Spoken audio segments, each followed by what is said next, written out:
labor market every year, and also the fact that there is a huge informality, that so much of the work is informal, and also that there is so much of underemployment and unemployment. And I will not go into the statistics of what is unemployment and underemployment in that sense, but just the fact that jobs need to be created, quality jobs need to be created, and they need to be created in all sectors, in service sectors, agricultural sectors, manufacturing sectors, for local businesses, for export purposes, for all of it, requires continuing attention by the government, but also by the employers and workers themselves.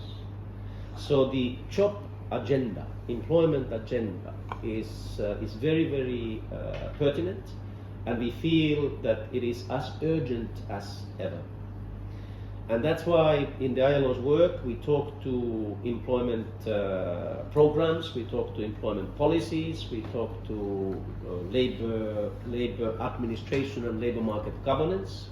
It is important that in this current situation the country reflects on how and where you can generate these jobs. Have a proper policies and proper discussions on where these quality jobs may come from, right?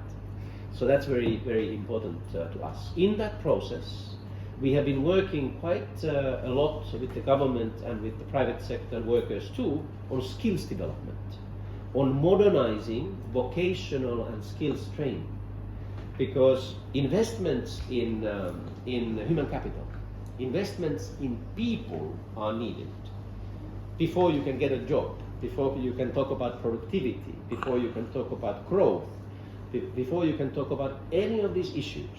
The first and foremost issue is to invest in people, right?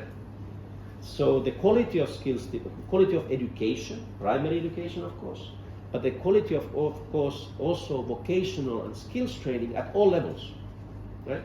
And then transition from education to jobs.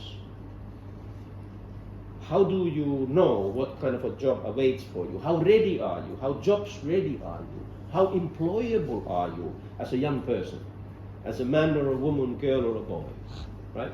Or coming from any corner of Bangladesh, how accessible is training and jobs markets for you? You are in Khulna, you are in Sylhet, you are in Chittagong hill tracts, you are in the coastal areas. How enabled are you to be able to be trained, and how smooth is it for you to be able to connect to the kind of jobs that Bangladesh can provide? And where do these jobs come from?